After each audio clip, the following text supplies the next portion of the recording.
이것을 전통파로서 추구하고 있는 사람이 있다는 거죠. 그 중에 장호영 목사가 있는 거예요. 그러니까 여러분들이 이 계보를 알아야 돼. 이 성경으로부터 사도들의 시대를 거쳐서 그 다음에 이 교부들의 시대와 중세, 그 다음에 종교개혁과 전통주의와 그리고 오늘날 우리까지로 내려오는 신앙의 계보가 있어요. 이 신앙의 계보 속에 정통파로 연결되고 있다라고 하는 것을 여러분이 알아야 돼요. 그 신앙을 배우는 거예요. 그 신앙을. 우선 장호영 목사님이 가르친다니까 무슨 교주가 되어서 뭘 가르치는 걸 생각하면 안 돼. 계보라고 하는 것은 바로 그걸 말하는 거예요. 그러니까는 여러분들이 그런 어떤 자부심 혹은 그런 소망을 가지고 이 신앙생활을 할 수 있도록 교회에 생활할 수 있도록 그렇게 바랍니다. 이게 서론이야. 내가 그리스도와 함께 십자가에 못 박혔다. 참.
여러분들에게 이런저런 소상한 내용들을 말씀할 수 있는 기회가 없습니다. 그래서 수련회를 통해서 여러분들에게 아주 중요한 신앙생활에 원리를 이유에 대해서 말씀을 할 겁니다.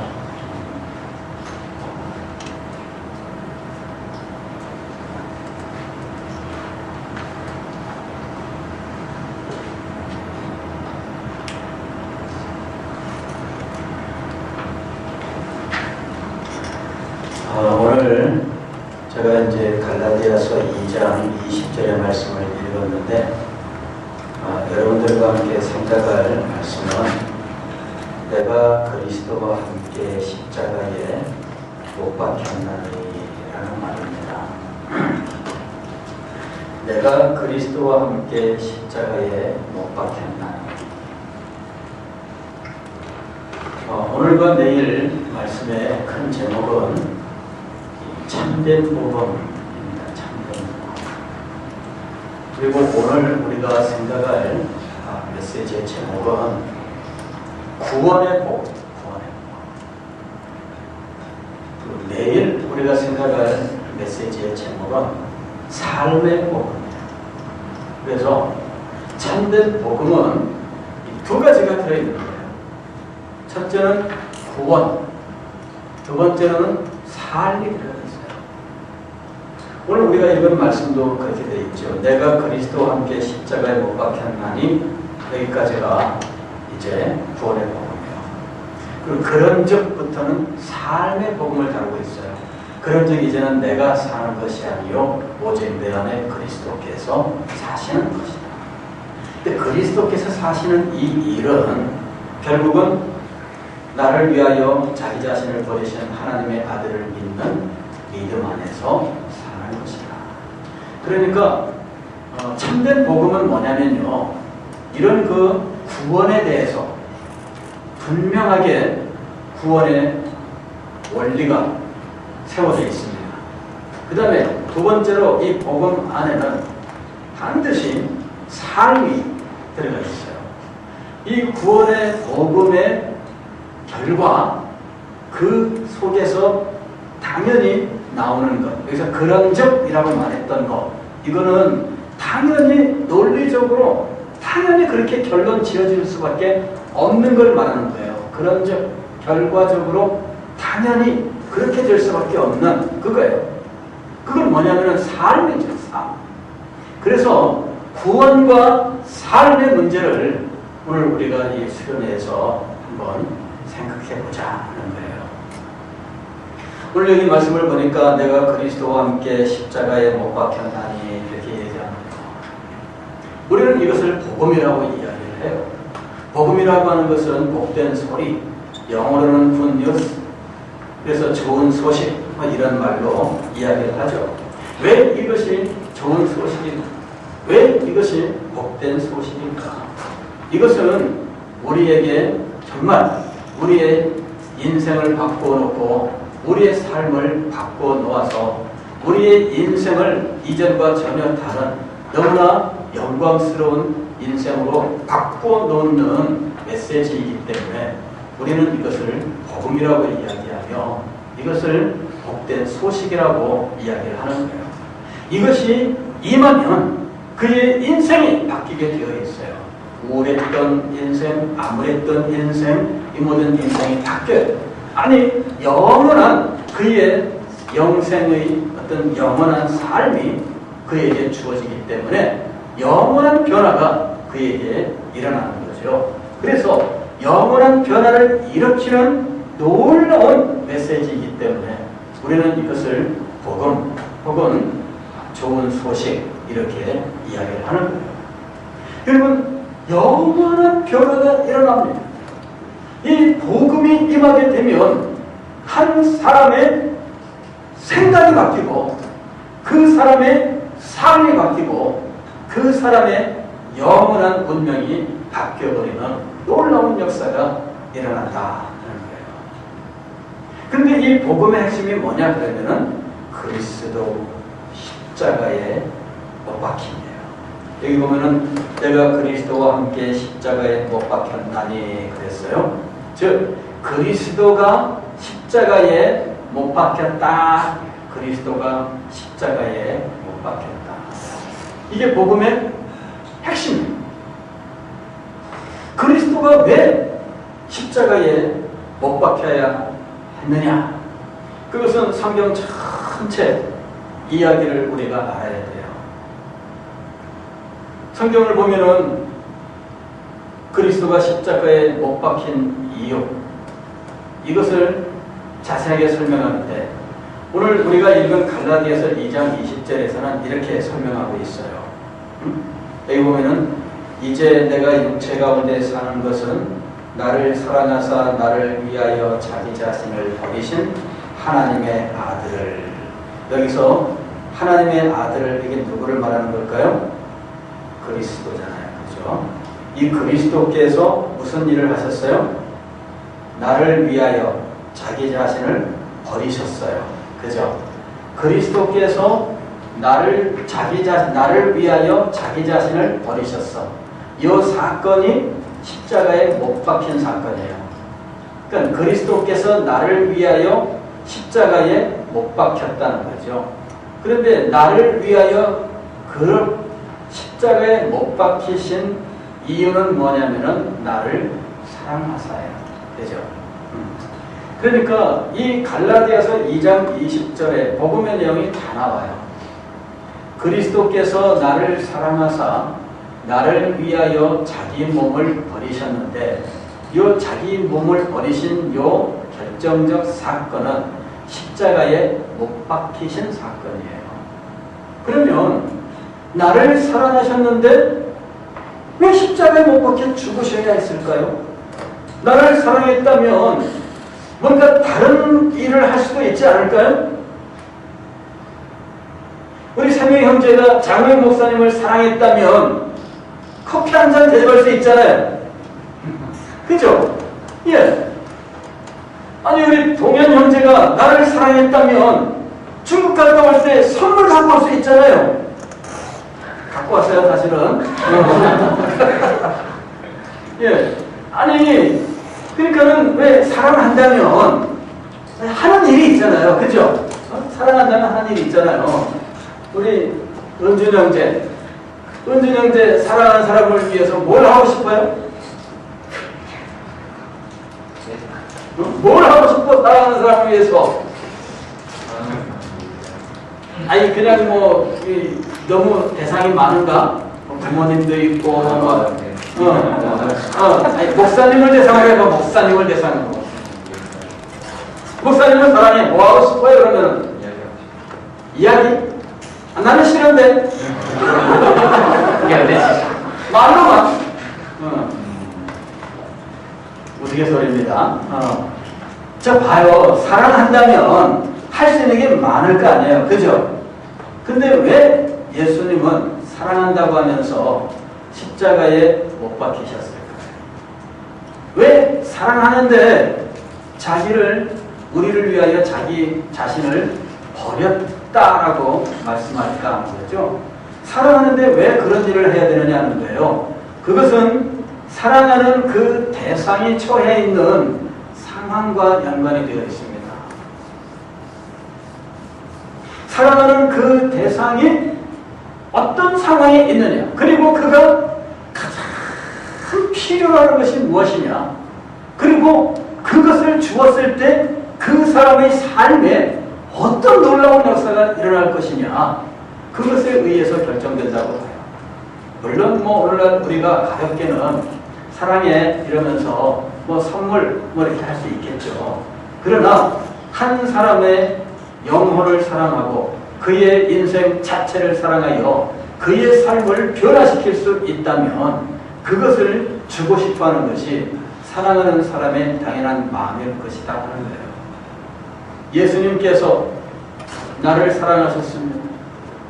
그런데 나에게 가장 필요한 것을 주시기 위해서 내가 처해 있는 이 현실에서 나의 인생을 바꾸어 놓고 나의 모든 존재를 변화시키고 나를 풍성하게 만드는 결정적인 것을 줄 수 있다면 아마 그것을 줄 겁니다. 그죠?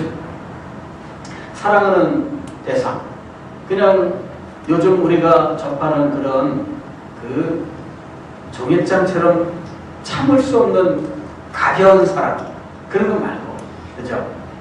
그런 사람 말고 정말 자기 자신을 줄 수 있는 그런 정말 깊은 사랑, 그죠?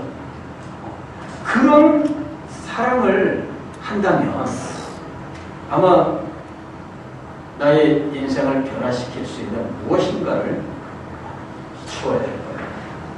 예수님께서 나를 사랑하사 나를 위하여 자기 자신을 버리신 것은 바로 그 목적을 위한 것이었어요. 내가 처한 상황이 어떤 상황이었길래 예수님께서는 십자가 위에서 자기 자신을 우리를 위하여 버리셔야 했을까? 그것은 아주 아득한 옛날로 거슬러 올라가는 이야기가 있어요. 한 사람이 하나님 앞에 범죄를 했는데 한 사람의 범죄의 결과 이 세상에 사망이 들어왔어요. 그리고 이 죄와 사망이 이 우리에게 왕노릇하는 상황이 된 거예요. 그래서 죄와 사망이 우리에게 왕노릇을 하는데 그것을 기회로 우리에게 역사하고 있는 또 다른 존재가 있어요. 그게 누구냐면은 사탄이죠. 사탄이 죄와 사망이라고 하는 것을 교묘하게 이용을 해서 우리를 장악하고 있어요. 그런데 우리가 거기서 헤어나오지 못하는 이유가 있죠. 그게 바로 죄와 사망 때문입니다. 사망이라고 하는 것은 우리를 얽어매고 있는 정말 폭골과 같은 존재입니다. 죽음이라고 하는 것이 얼마나 힘들고 어려운 것인지, 얼마나 고통스러운 것인지, 얼마나 절망적인 것인지 아마 여러분들은 경험하지 못했을 거예요. 제가 초등학교 6학년 때 어느 날 문득 잠을 자려고 누웠는데 오늘 밤에 잠들면 깜빡하는 사이에 내일 아침에 눈을 뜰 거라는 거죠. 근데 그게 그렇게 무서워서 그날 밤에 나는 아무런 것을 알지 못하는데 내일 아침에 눈을 딱 뜬다는 거예요. 그러면 깜빡 잠들어서 아무것도 알지 못하는 그 사이에 죽어버리면 나는 어떻게 되나? 아무것도 알지 못하고 그 어떻게 되는 거지? 갑자기 머릿속에 헝클어지는 거야. 아무런 생각이 나질 않는 거예요. 왜? 답을 모르니까. 그러면은 자다가 죽으면은 어떻게 되는 거지? 그런 생각이 드니까 뭐 캄캄해지는 거예요. 그래서 날마다 잠을 안 자고 싶었어. 밤이 오면은 싫었어요. 잠자리에 누우면은 무서워. 그래서 잠을 안 자려고 그냥 눈을 뜨고 버티다가 다음날 눈 뜨면은 아침이야. 밤 사이에 내가 죽었으면 어떻게 될 거예요? 그래서 아침에 눈 뜨고 난 다음에 휴, 다행이다. 맨날 그랬어. 다행이다.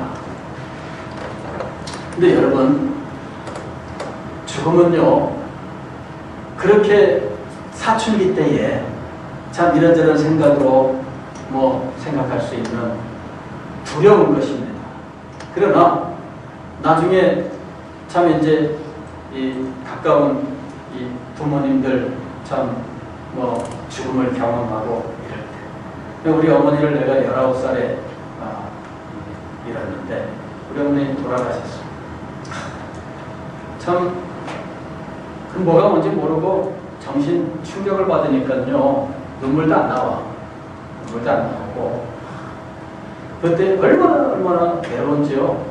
근데 그냥 멍하기만 하지 무슨 괴롭다 뭐다 이런 것도 없더라고. 그때는 정신이 없어. 장례 다 치르고 며칠 지나고 나니까 그때부터 이제 가슴이 아파오는 거야. 고통스러워.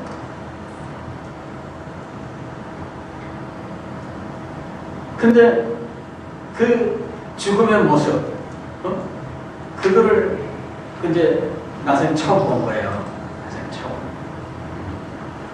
그래가지고 참 20살 되기 전에 어머니 죽음의 모습을 보고 그게 이제 충격이 되는 거죠.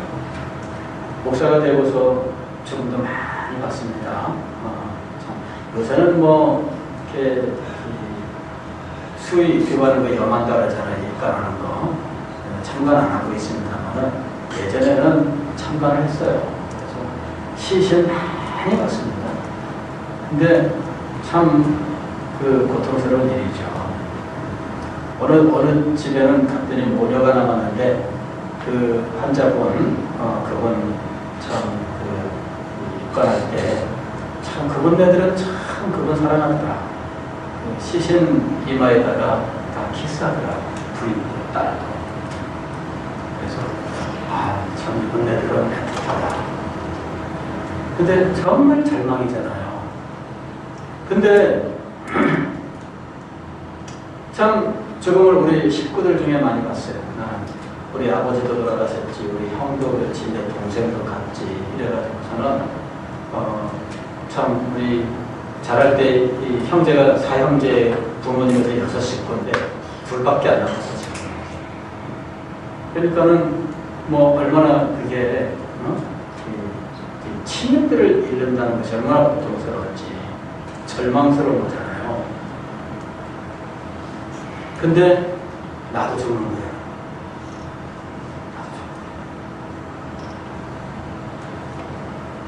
여러분, 이 죽음은 우리 사람들을 전전긍긍하게 만들어 병에 걸리고 암이라고 판정받고 절망하고 그러는 거예요.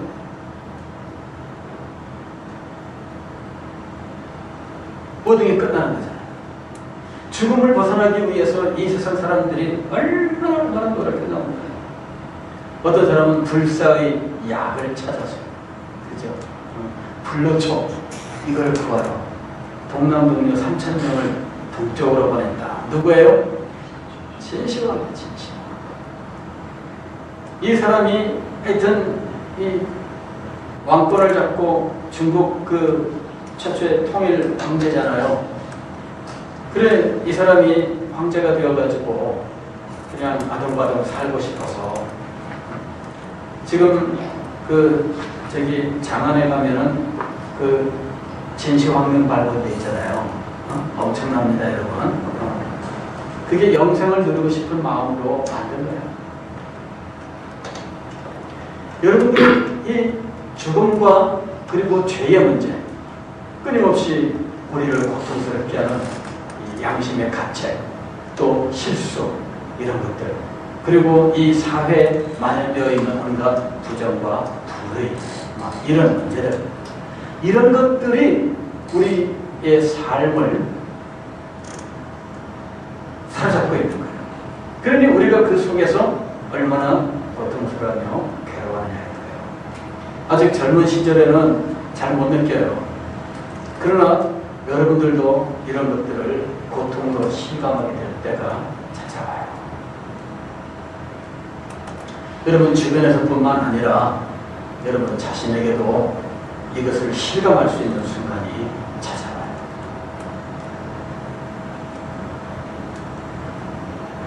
나를 사랑하사 나를 위하여 자기 몸을 버리신.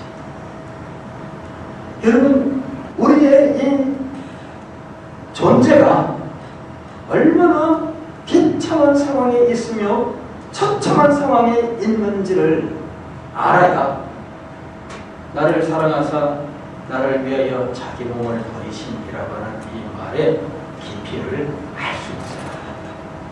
한 사람으로 말미암아 죄가 이 세상에 들어왔고 죄로 말미암아 사망이 이르게 되었는데 이 죄와 사망을 가지고 인간의 삶 속에서 엉뚱한 존재가 왕노릇하고 있는 상황, 이것이 우리 인간들이 처해 있는 상황이에요.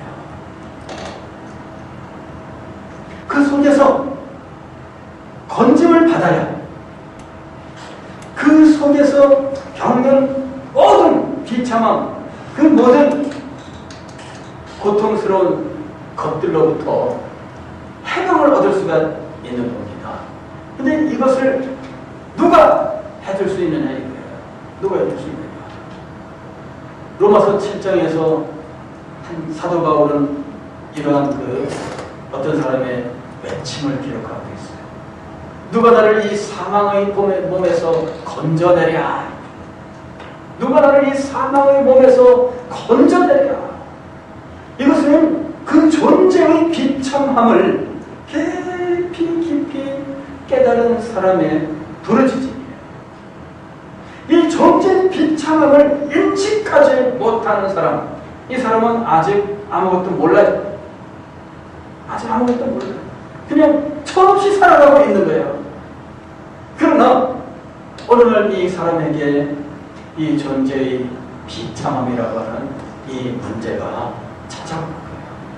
죽음의 문제를 직면하고 죄의 문제를 직면해요. 죽음이라고 하는 것은 그냥 죽음 그 자체도 힘들지만 죽음에 이르게 하는 수없이 많은 일들이 그를 고통스럽게 해요. 인간의 삶을 불행에 빠뜨리고 인간의 삶을 고통스럽게 하는 수없이 많은 문제들은 죽음에 이르는 길이에요.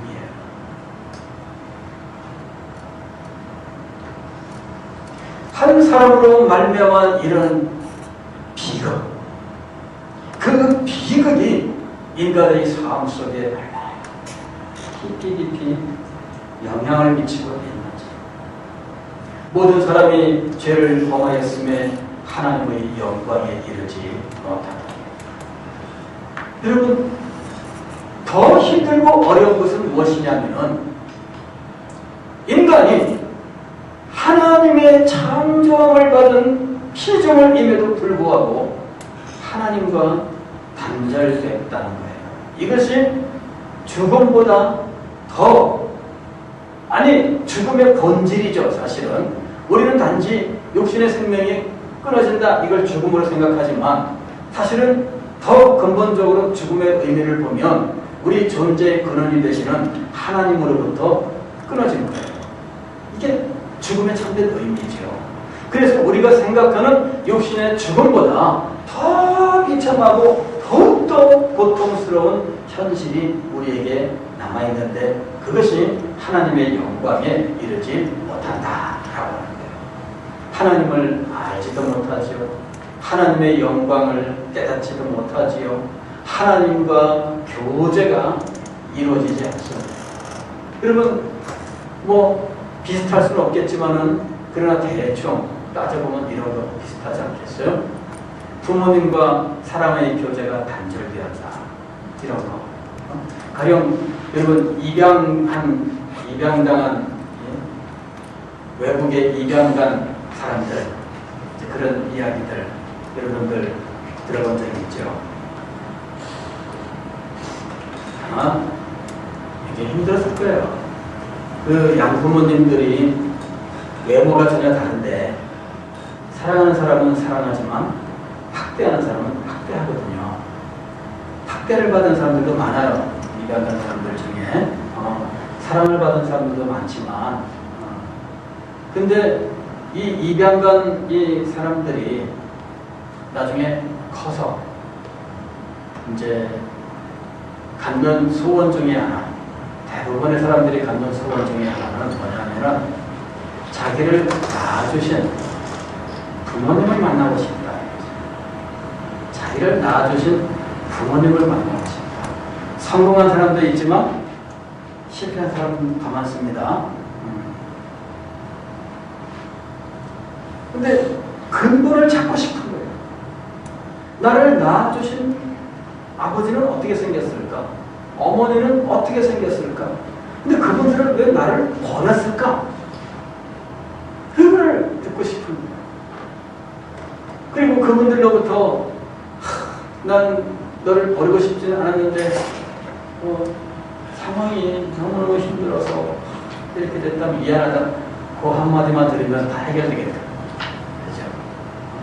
그 한마디만 들으면 다 해결되고 된다는 거예요. 자기의 마음속에 그 공허함, 그리고 아픔, 이런 것들. 버림받은 존재다라고 하는 이 괴로운 기억과 의심, 이런 것들 풀리겠다는 거예요. 우리 인생이 영적인 존재이기 때문에 여러분 영혼의 주인이 되시는 근본이 되시는 하나님과 단절되어 있는 이 일을 결국은 공허하게 느끼고 찾을 수밖에 없어요.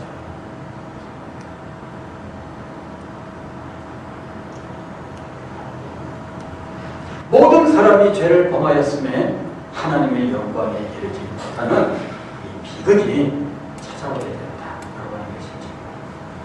그런데 인생들은 자신의 본질을 알지 못한 채 사실은 정신없이 살고 있습니다. 로마서 1장 18절부터 32절까지 보면 이 세상 사람들의 삶의 모습이 나오는데 거기에 보면은 불의로 진리를 막는 이런 말이 나와요. 불의로 진리를 막는 사람들에 대해서 그게 사람들의 지금 현재의 모습이에요. 정신을 차리고 있지 못한 거죠. 그 영혼이 자기의 영혼의 그 공허함을 인식하지 못하고 있는 거예요. 그래서 이 사람들은 경건치 않음과 불의라고 하는 이 두 가지 특징을 가지고 있어요. 경건치 않음이라고 하는 것은 하나님을 하나님으로 섬기지 않는 거죠.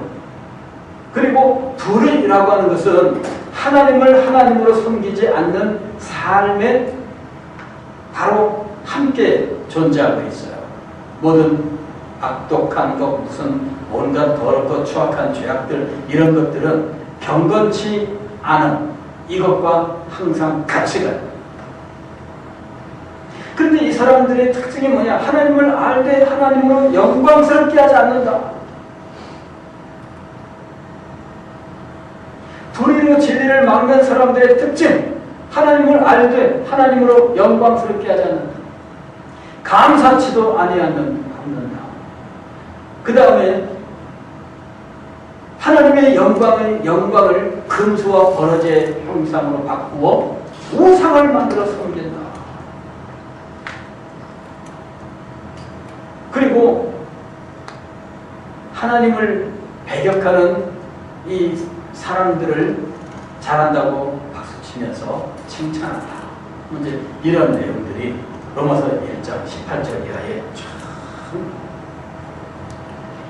영혼이 깨닫지 못하고 있는 거예요. 그런데 이런 사람들에게 하나님의 사랑이 임한 거예요. 이것이 복음이에요. 여러분 로마서 5장을 한번 보겠습니다. 로마서 5장.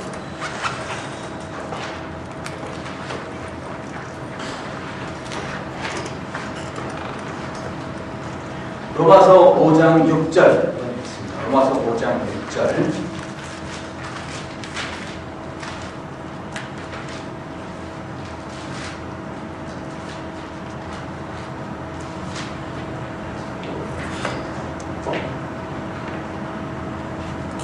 시작. 우리가 아직 연약할 때에 기약대로 그리스도께서 변화하지 않은 자를 위하여 죽으셨다. 예, 여기 보면은 우리가 아직 어떨 때에 연약할 때에 8절 한번 읽으세요. 시작. 우리가 아직 죄인 되었을 때 그리스도께서 우리를 위하여 죽으심으로 하나님께서 우리에게 대한 자기의 사랑을 확증하셨습니다. 예, 여기는 어떨 때에 죄인 되었을 때에. 그런데 6절에서도 연약할 때에 우리를 위하여 누가 죽으셨다고요? 그리스도께서 경건치 않은 자를 위하여 죽으셨대. 8절 말씀 보면은 우리를 위하여 죽으셨다 이렇게 말씀해요. 그래서 경건치 않은 자가 누구였어요? 우리였다는 것이 드러나죠. 그런데 그렇게 죽으신 이유는 뭐라고요? 사랑 때문이었어요. 하나님이 우리에게 대한 자기의 사랑을 증명하신 게 그리스도의 죽음 사건이었어요. 그 다음에 10절 말씀 보세요. 시작. 곧 우리가 원수되었을 때 그 아들의 죽으심으로 말미암아 하나님과 하나님과 성숙하게 되었으므로 그의 살아나심으로 말미암아 구원을 받을 것이니라. 예, 여기도 보면은 어떨 때에 우리가 원수 되었을 때에 그리스도께서 우리를 위하여 죽으셨다 이렇게 말씀해요. 여기 보면은 점점 이렇게 점층법으로 우리의 모습을 설명하고 있습니다. 첫 번째로는 연약할 때에, 두 번째로는 죄인 되었을 때에, 세 번째로는 원수 되었을 때에, 이렇게 점층법으로. 점층법은 뭐예요? 점점 이 강도를 높여가는 걸 말하는 거잖아요. 그러니까 우리의 상황을 점층법으로 지금 말씀하고 있어요. 연약할 때에, 죄인 되었을 때에, 원수 되었을 때에, 경건치 않은 자를 위하여 그리스도께서 죽으셨다. 그런데 다시 6절에 8절에서는 우리를 위하여, 10절도 우리를 위하여 이렇게 말씀하십니다.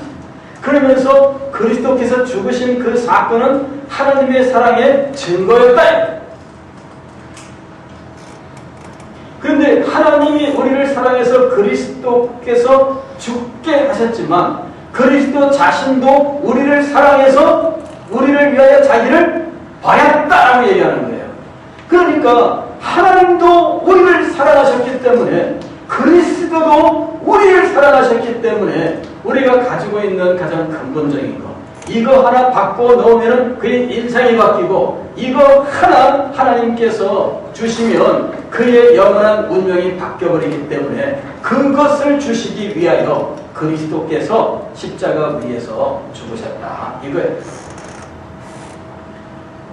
사랑한다면서 왜 십자가에서 죽어요?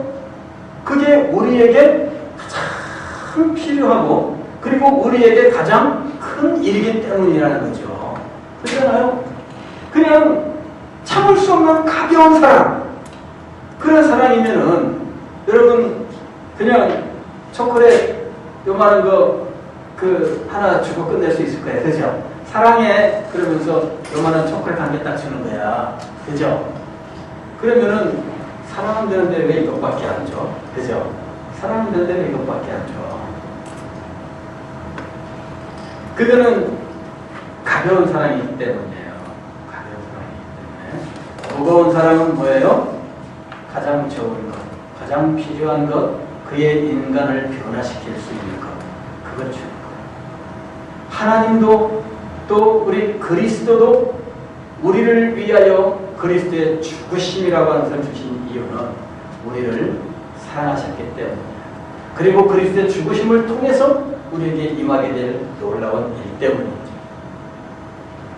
그리스도의 죽으심을 통해서 우리는 우리가 범죄했던 죄의 문제를 해결할 수 있고요.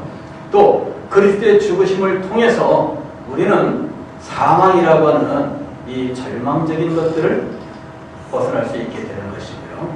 그 다음에 그리스도의 죽으심을 통해서 우리는 하나님의 영광에 앞에 나아갈 수 있게 된 거예요.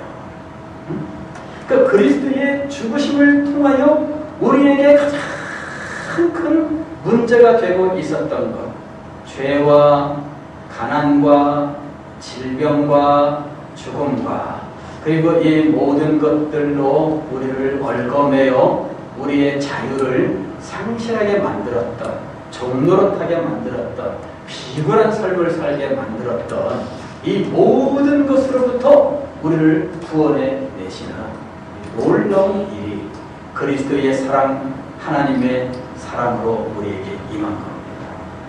그래서 그리스도께서 우리를 위하여 죽으신 거예요. 이 찬송 다시 한번 부르겠습니다.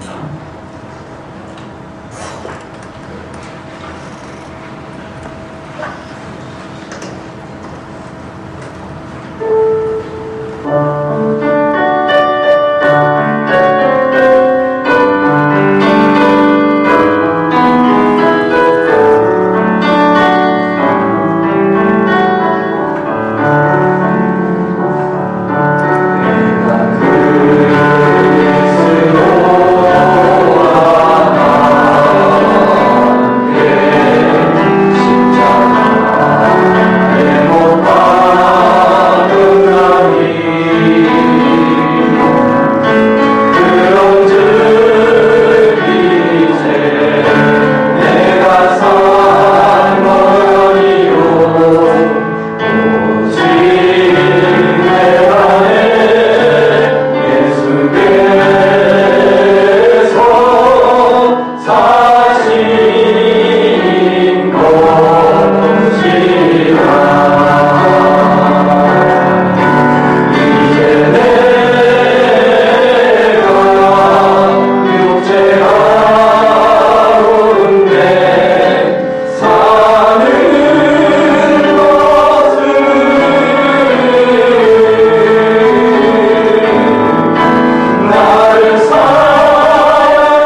힘들죠? 말씀 듣는 거, 그지? 힘들지? 힘들죠? 그래. 근데 아직 본론이 안 나왔어. 아직 본론이 안 나왔어. 자, 예수님께서 우리를 사랑하셔서 우리를 위하여 죽으셨어요. 십자가 위에서 죽으셨어요. 우리를 사랑하셨는데 십자가에서 죽으셨다는 것은 우리가 처해 있는 존재의 근본 문제 때문이었습니다. 그걸 해결하기 위한 것이 그리스도의 십자가의 죽음이었어요. 그냥 초콜릿 하나 주고 손수건 하나 주는 걸로는 우리 그 사랑이 제대로 표현될 것이 아니에요. 그거는 우리의 근본적인 문제를 해결하는 건 아니에요. 우리를 사랑한다 그럴 때 그 사랑하는 그 사람의 수준에 따라서 사랑을 표현하는 것은 달라져요. 4살짜리가 우리 김세명 형제를 사랑한대. 꼬맹이가 그러면서 세명 선생님 사랑해요 이러면서 그 사랑을 뭘로 표현할까? 제가 표현할 수 있는 사랑은 사탕은 될 거예요. 그렇죠? 왜? 걔 수준은 그 수준이야. 그죠? 그 수준이야. 그럴 때 그 4살짜리 꼬마애가 우리 김세명 형제를 선생님 사랑해 그러면서 사탕 한 개를 줄 때 세명 형제가 받은 사탕은 세명 형제의 인생에 크게 작용하는 것은 아닙니다. 그죠? 근데 사랑을 표현하는 사람의 혹은 그 존재의 수준과 능력에 따라서 달라요. 내가 5조 원을 가진 부자야. 내 사랑을 표현하고 싶어. 굉장하겠죠? 그러면은 굉장할 거야. 그죠? 엄청난 것을 줄 수 있을 거야. 그죠? 사랑하는 그 사람이 혹은 그 존재가 어떤 수준에 있느냐, 어떤 능력을 가지고 있느냐에 따라서 나에게 줄 수 있는 건 달라요. 그리고 내 삶에 미치는 영향이 달라요. 뭔 얘기인지 알 수 있죠? 여기 하나님이 계십니다. 하나님께서 우리를 사랑하셨습니다. 하나님께서 우리에게 주실 수 있는 것은 이 땅에 있는 어떤 사람이 우리에게 줄 수 있는 것과 비교할 수 없는 정도일 것입니다. 당연하지 않겠어요? 하나님이신데 오죽 부자가 나를 사랑할 때 나에게 줄 수 있는 것은 4살짜리 꼬맹이가 나한테 줄 수 있는 것과는 전혀 다를 거예요.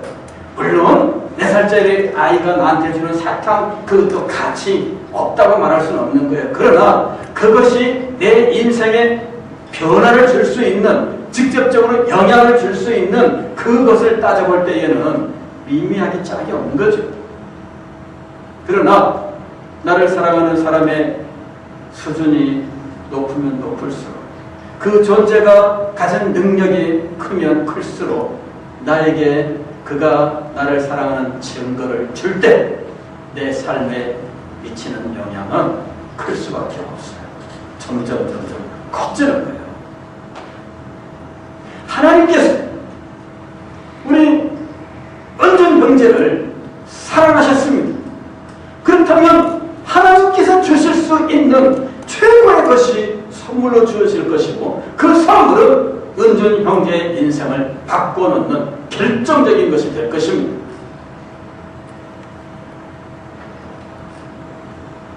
지금 갈라디아서 2장 20절의 말씀은 바로 그것을 우리에게 말씀하고 있는 거예요. 내가 그리스도와 함께 십자가에 못 박혔나니 했을 때 그리스도의 십자가, 나를 사랑하사 나를 위하여 자기 몸을 버리신 그리스도의 그 사랑, 이것이 표현이 되었는데 그리스도는 하나님의 아들이시며 하나님이시여 그분이 나를 사랑하사 나에게 자신을 버리시는 놀라운 일을 허락해 주셨다면 그것은 나의 인생에 정말 놀라운 역사를 이루게 될 것이에요. 그리스도의 죽으심이 우리에게 이루어놓은 일은 죄로부터의 자유예요. 사망으로부터의 자유예요. 그리고 사망의 그림자, 그 사망의 전조, 이 모든 질병과 가난과 고통과 억압과 그 모든 것으로부터의 자유예요. 그리고 이 세상을 다스리며 우리 가운데에서 역사하고 있는 사탄의 권능으로부터의 자유예요.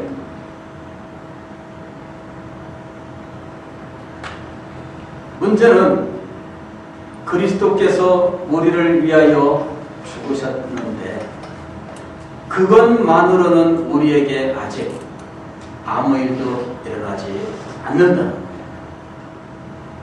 그리스도께서 나를 사랑하셨습니다. 그리스도께서 나를 위하여 십자가 위에서 죽으셨습니다. 그로 인하여 내가 지은 모든 죄, 문제를 해결하셨습니다. 그리스도께서 죄의 결과인 죽음의 모든 문제를 해결하여 죽음을 이기셨습니다. 그리고 사탄의 모든 권세를 물리치셨습니다. 그런데 그것만으로는 아직 나에게 아무런 일도 일어나지 않아요.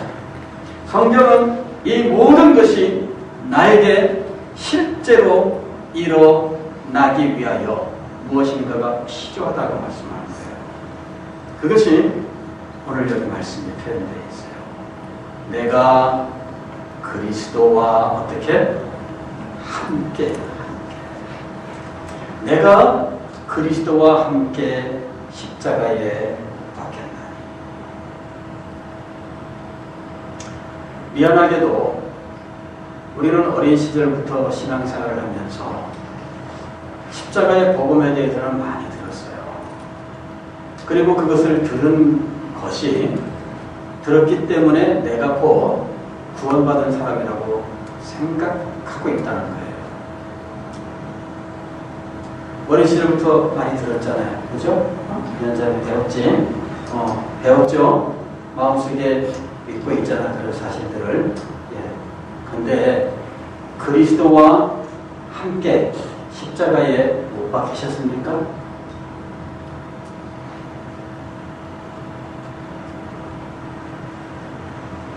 그리스도와 함께 십자가에 못 박히셨어요?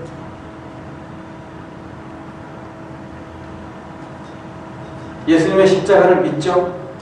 나를 사랑하사 나를 위하여 자기 몸을 버리신 것도 믿죠? 예수님 십자가의 죽으심 때문에 죄사함을 얻으며 영생 얻는 것도 믿죠? 그리고 하나님의 자녀가 되고 하늘의 영광과 기업을 상속한다는 사실도 다 들었죠? 그걸 들으면서 나는 그걸 듣고 자랐기 때문에 내가 곧 믿는 거라고 생각하고 있죠.